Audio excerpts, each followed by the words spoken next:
Welcome to part 2 of the 2024 MLB offseason series.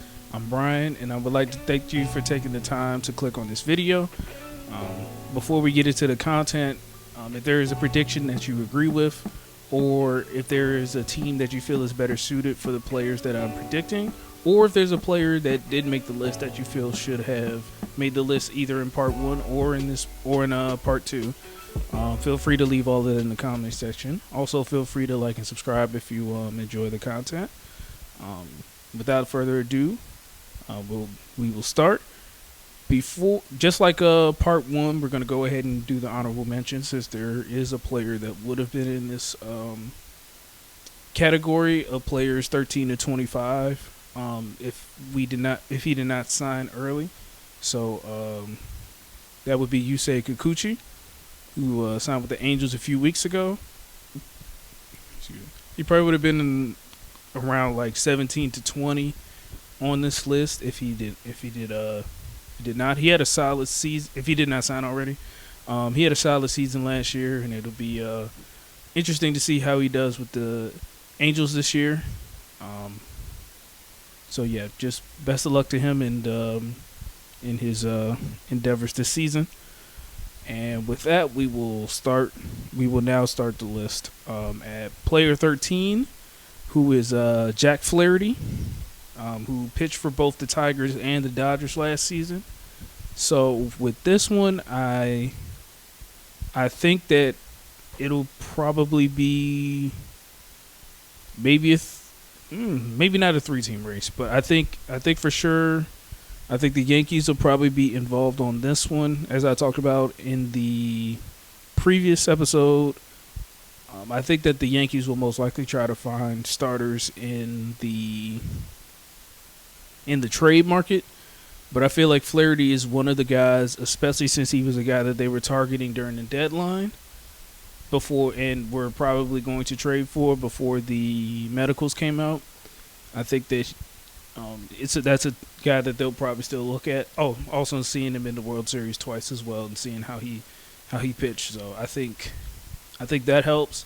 I think his old team, the Tigers, will definitely be in the running because I feel like their method to get to the regular season. I mean, not get to the playoffs, where it was like Screwball, another starter, and then basically a whole bunch of bullpen games. It was effective down the stretch because you had a guy in Screwball who was basically a Cy Young Award winner and was able to eat innings. But I feel like you need a guy like Flaherty and maybe another starter, even though they'll probably allow Jackson Jobe to pitch a little bit more this year. And probably be a regular starter, even though they'll probably limit his innings. But I think that'll be more effective if you have, say, 3 or 4 starters and then a bullpen game. So that way you're not taxing your bullpen as much as you had to down the stretch. But, that's a conversation for later. So those 2 teams for sure. I do think there'll probably be other teams, maybe the Mets. You can't really count out the Dodgers, but I think the Dodgers would probably say he's out of their price point. Just because they've already went and got Blake Snell and done other things. Maybe the Cubs, if they don't make any moves for any of the previous pitchers we talked about. Maybe the Orioles. So I think there's a good amount of teams that could be going after Flaherty. For me personally, I think that the Tigers went out here because of the reasons we mentioned earlier, with them probably needing another starter to help Screwball next year. And I think that the Tigers probably feel like they're closer to championship contention than most probably would have expected, given how they competed with the Guardians last season in the division series. And I think they probably feel like they'd have as good of a chance as anyone against New York or Kansas City, whoever would have came out of that series. So I think they probably look to bolster their pitching staff with this move. So I have Jack signing with the Tigers for 5 years and $120 million. And so to our next player on the list, A fellow Dodger, World Series champion this year, and Teoscar Hernandez. So for this one, I think that there will be a good amount of teams in the market because there are a lot of teams that are looking for a solid right-handed bat that can play in the outfield, play in left field specifically. I think this is a guy that is going to be able to hold up wherever he goes. I don't think that you'll see a sharp decline in play. I don't think he gets a longer term deal just because of his age. So he'll probably be in like the 3 or 4 year tier, kind of like Anthony Santander. So it's possible he can get a 4th year from some teams. For this one, I have the Yankees signing him because I feel like they're the team that will probably be the most aggressive to go get an outfielder, especially for left field. And given that they potentially don't resign Juan Soto, I feel like Teoscar would be part of their Plan B scenario. That way you'd have him in left. You could put Dominguez in center, and then you can move Judge back to right field, so you don't have to so his body isn't as taxed as it was this season, having to play center field. So I think Teoscar just fits that lineup perfectly, and I think that would just be for the Yankees front office. I feel like they would see that as a home run, no pun intended. So I have Teoscar Hernandez signing with the Yankees for 3 years and $75 million. Okay, so the next player on our list is the first trade candidate of Part 2 in Ryan Helsley. He had a great season closing last year for the St. Louis Cardinals. I think that he's going to have a lot of, kind of like Devin Williams, he's going to have a lot of suitors, especially in the contenders situation. I believe he's only slated to make like $7 million this year as well. So given the quality of closer that he is, along with the amount of money he's making, it's almost a match made in heaven for any contender looking for bullpen help, whether you need a closer or not. So I definitely think that his market will definitely be robust, and I think that it will be a competitive market. But with this, I have him going to the Red Sox because I feel like, as we talked about in the previous as we talked about in part 1, I feel like them and the Orioles are like the two teams with like some of the best farm systems, and not the best farm systems in the sport. And with the Red Sox, even though they just signed Aroldis Chapman a few days ago, I feel like Aroldis is more of a setup / middle reliever lefty specialist, even though you can't really have that anymore since you have the 3-batter minimum. But kind of more like that than being your actual closer. So I think that spot is still open for Boston, and I think that getting a guy like Helsley, you can slot him in. You can have Chapman as the 8th inning guy, and it's not really too big of an issue. And I don't think you worry as much about Helsley given the season that he had this year. If you're a Red Sox fan, then Chapman. Not that Chapman was terrible, but it's just Chapman. There are some times when Aroldis Chapman can have tough stretches, so to speak. Kind of like Clay Holmes. Clay Holmes at times with the Yankees as well these last couple of years. So I think this is a situation where they go ahead and they get Helsley, and I would not be surprised if they tried to get Sonny Gray or Eric Feed. I apologize if I mispronounced his name. As a starter, as one of the starters in this package as well, just because they're both good options, and it seems like the Cardinals are ready to like do a fire sale for the most part. So I would not be surprised if they tried to also get a starter in that deal with Helsley and throw in another prospect or two that is within the top 100 ranked MLB prospects. So that is my predict. That is what we are predicting for Ryan Helsley for this one. So our next player on the list is Christian Walker, who played for the Diamondbacks last season. For this one, I think this is again a situation where you have a good amount of suitors. I think you obviously have the Yankees, given that they exercise their buyout option on Anthony Rizzo. You have the Astros, who have had tough luck at first base these last few years. I could see a team even like maybe even the Tigers, maybe, but I mean that. Yeah, probably not the Tigers. Probably not. But I think first base is a place of contention for a lot of teams. So I definitely think you'll have a good amount of teams to look at. I think it'll mostly come down to the Yankees and the Astros in this situation, though.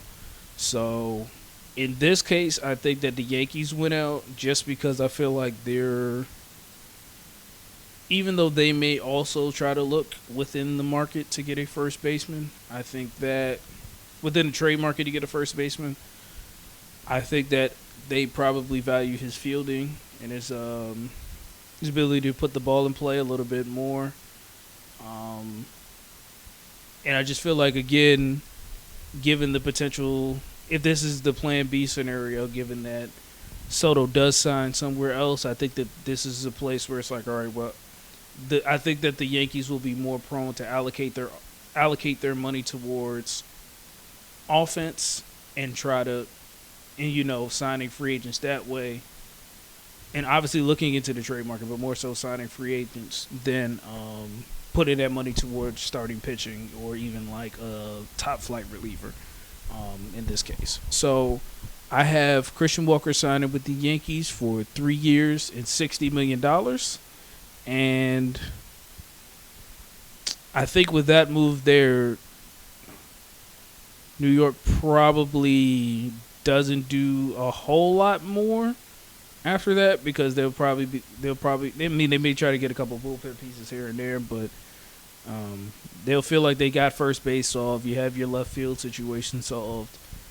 And again, you may go after a starting pitcher if you do end up trading for one, like we had them doing part one, and other things of that nature. So yeah, so that may be the end of the spending spree for the Yankees at that point, but they may make a few more incremental moves after that if this is the scenario that plays out.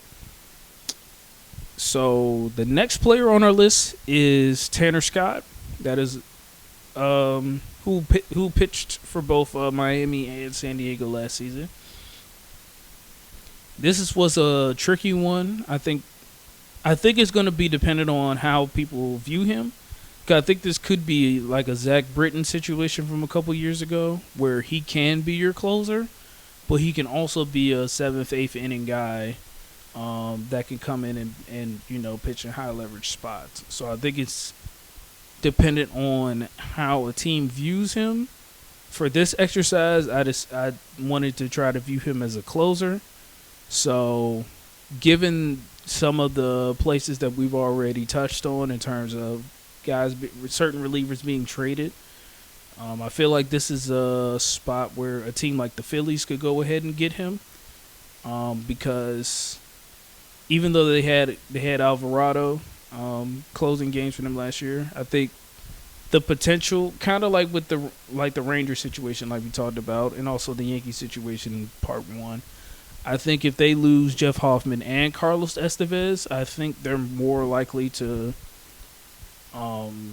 sign a top flight free agent reliever, or try to trade for one. And given that they missed out on the previous ones that we talked about, I think this is where they pony up the money to go get him.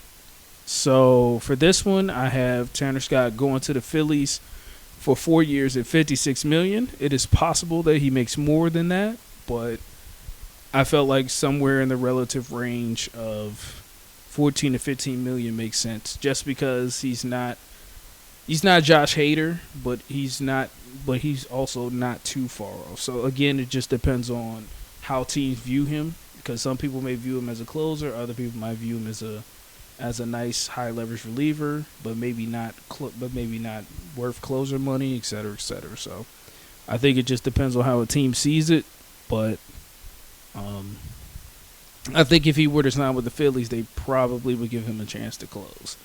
So that would be his thought there. So for the next player on the list, I have Nathan Eovaldi.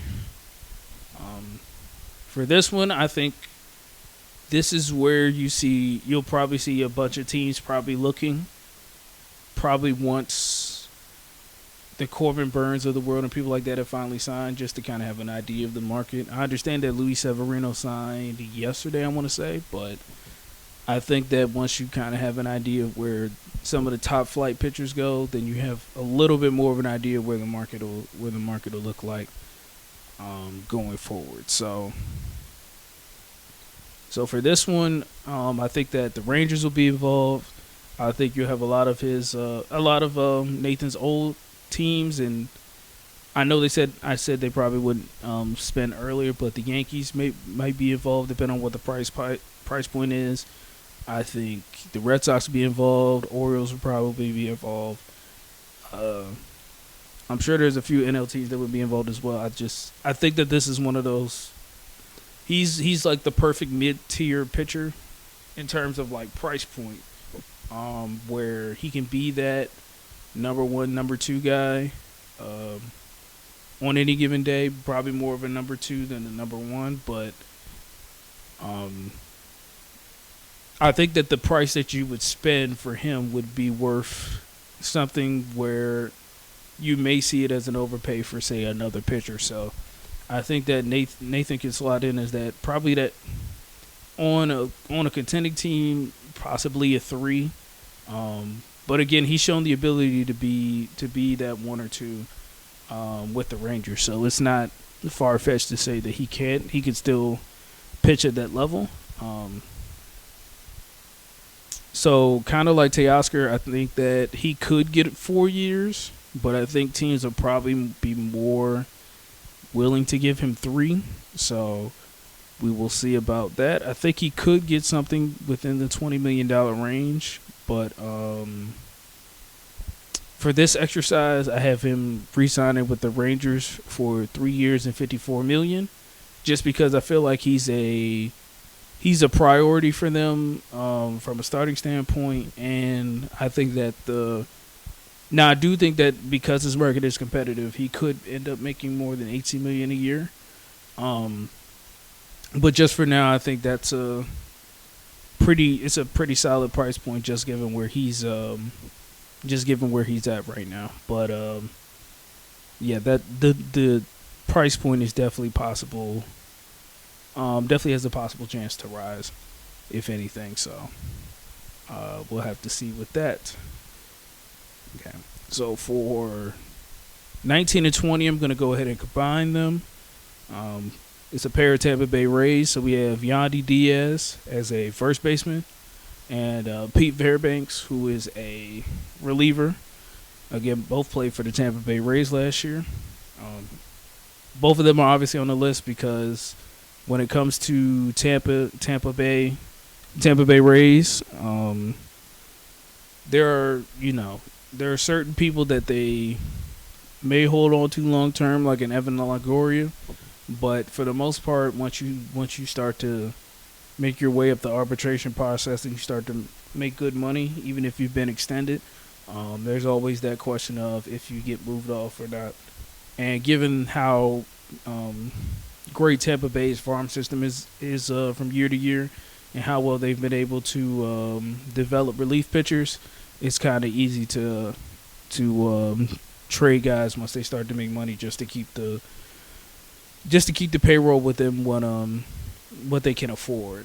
So for this one, I I had the Astros acquiring both. I feel like, as we talked about with the Christian Walker situation a few minutes ago, I think that this is something where the Astros feel like they need to get a guy at first base, and I think they may be more willing, especially in a scenario like this where they're able to also tack a reliever on to potentially replace Ryan Presley, who I think is it's either going to be a free agent this year or be a free agent next year.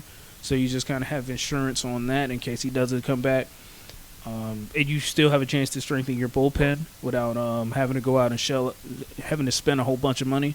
So I think this is just pretty cost efficient for the Astros here, especially with some of the extensions that are soon to come up. Especially if you're also going to try to re-sign Alex Bregman, as we talked about earlier.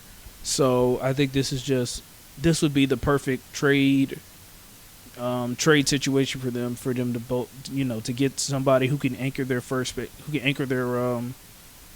anchor first base, be productive from a hitting standpoint, and have a guy in P. Fairbanks who can come in relief and make things happen. So I think this is a situation where the Astros I feel like if the Astros are able to do this and also acquire Alex Bregman, I think that this is probably a A to A+ offseason for them.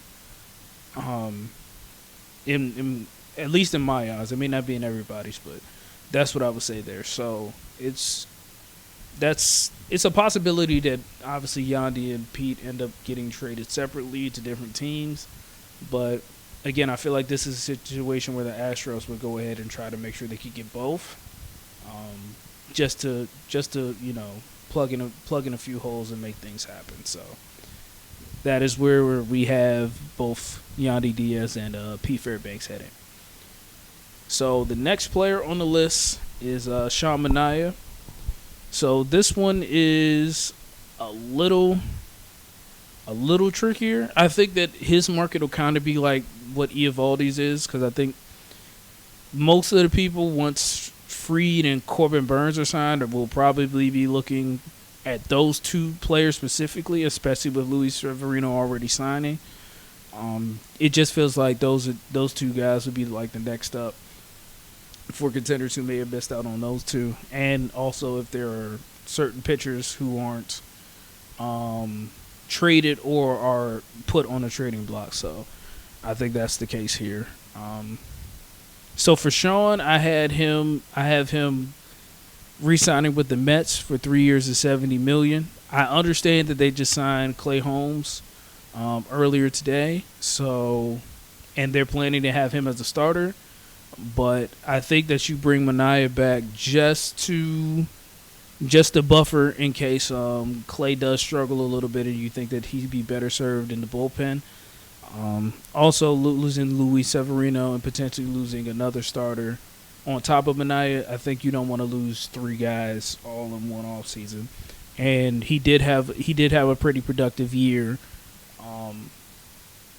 in the amount of time that he had. So I think that it's a situation where the Mets feel comfortable bringing him back just because they saw what he could do last year, and they saw how he handled, so that he can handle New York. And I just think that given the other options, I mean, it's possible that they may try to go after Eovaldi or even other guys in that tier, even like a Flaherty or somebody like that. But I think that just the familiarity is something that they may lean on here, and that's why they go ahead and re-sign Manaea.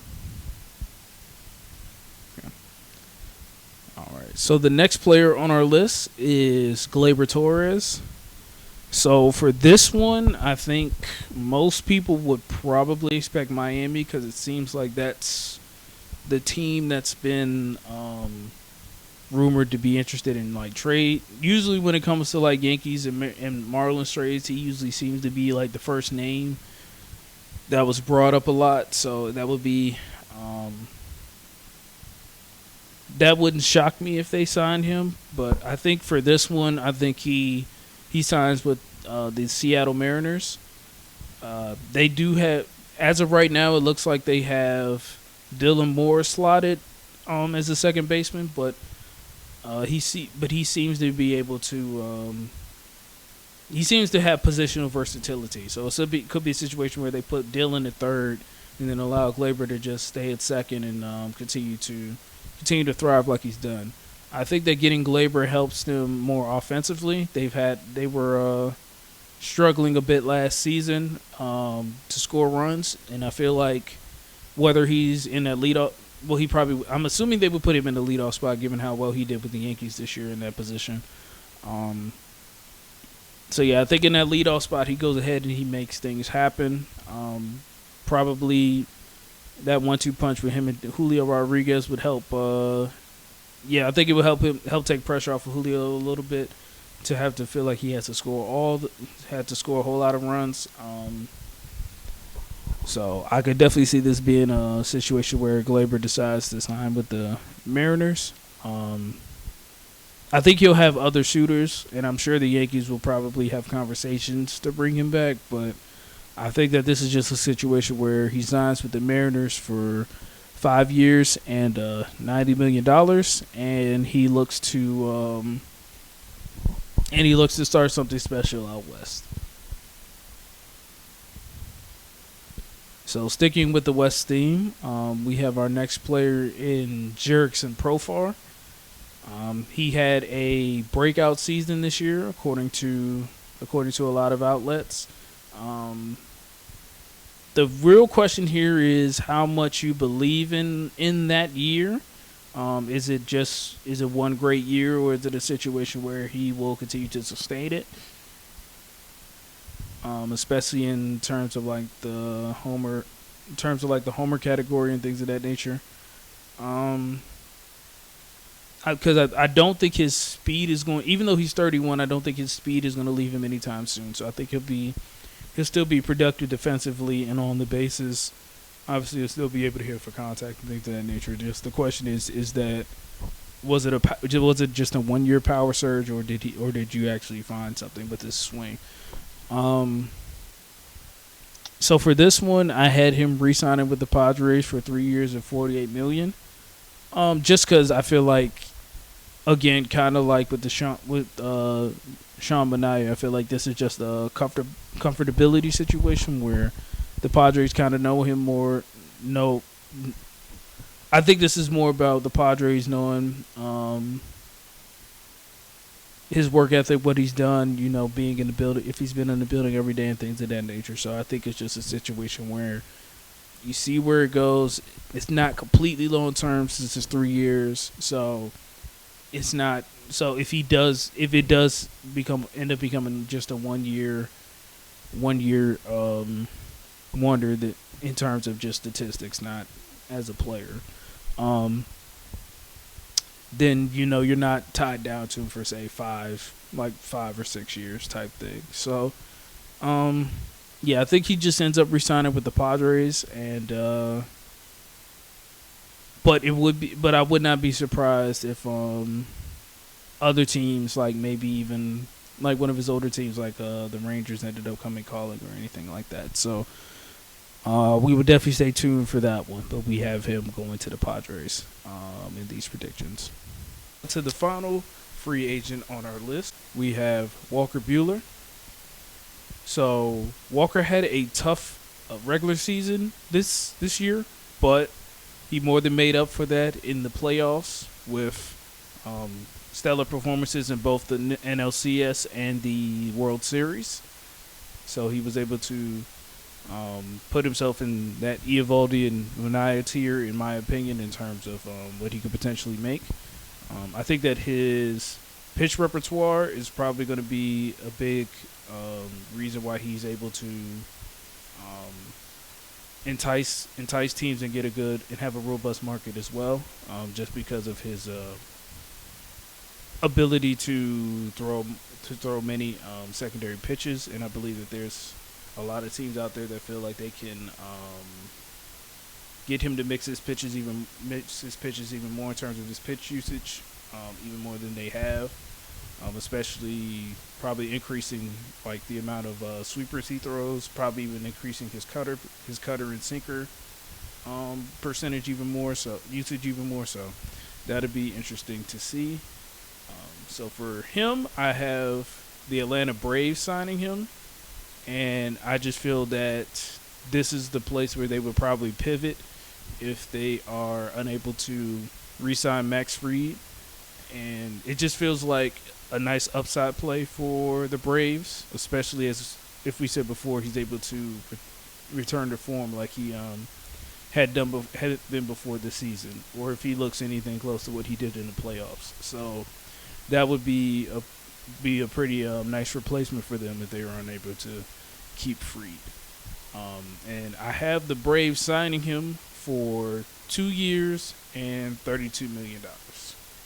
And the final trade target and the 25th player on our list is Nolan Arenado, who played for the Cardinals last season. So this is,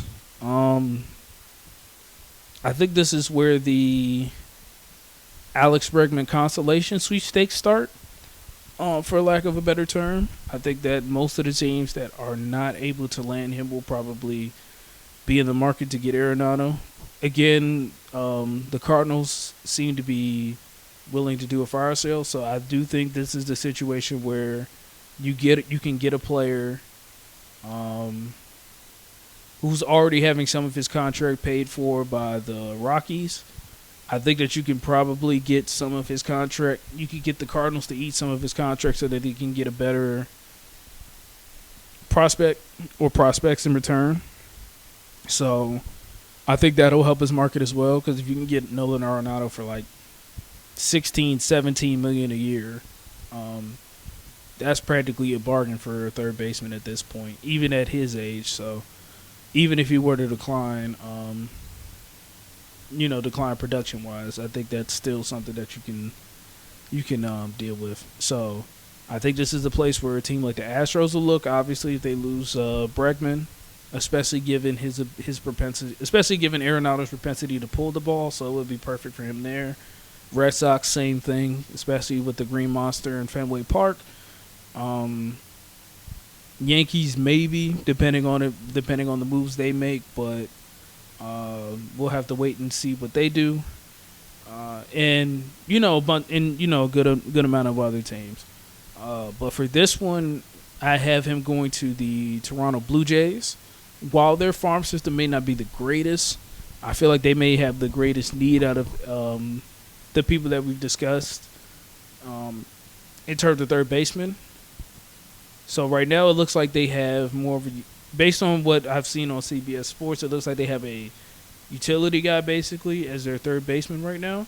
So having an everyday guy in Arenado who you can put next to Bo Bichette, and if the trade from part one happens with Luis Robert, then you have your third baseman, and then you have an outfielder.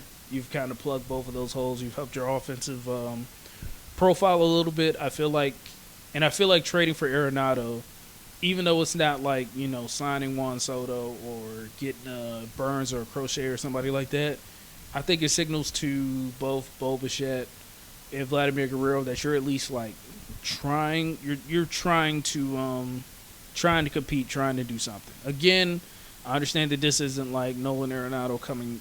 This isn't like training for Nolan Arenado straight out of Colorado when he was like still had a whole lot of prime years left. But I don't think that there's so much tread on his tires that he still won't be productive at this age. And if nothing else, I think he'll still be good defensively. So I think that this is a situation where, again, he fills in that need at third base. He's a guy that can help their offensive profile, and just help them compete. And he can still play in some of the parks that we talked about with the green, with Fenway Park and things of that nature. So it's not a complete waste if he goes to Toronto.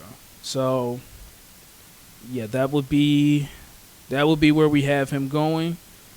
But it's very possible that he could be, again, a National, possibly an Astro, and a bunch of other places, just depending on how the dominoes fall.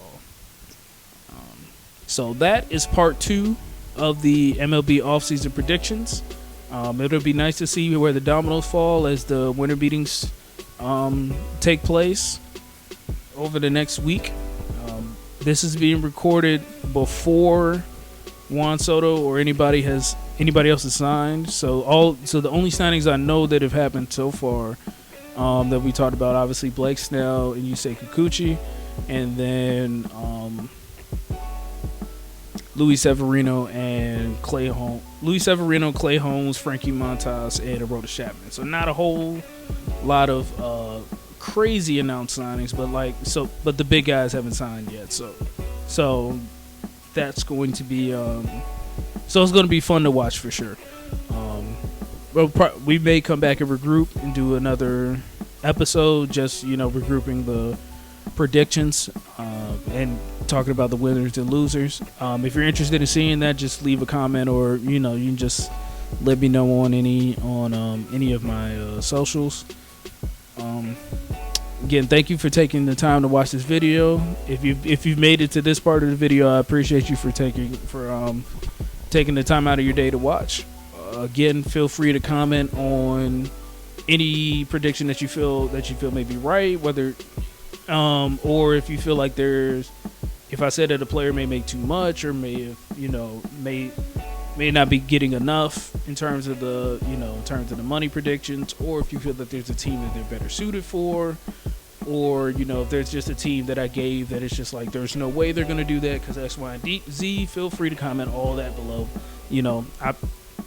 I would love to hear from you guys. Love to hear you guys. Love to get your thoughts and interactions on that. Feel free to like, subscribe, and share with everybody you know. And again, this has been Brian's Deductions, and we will see you on the next one.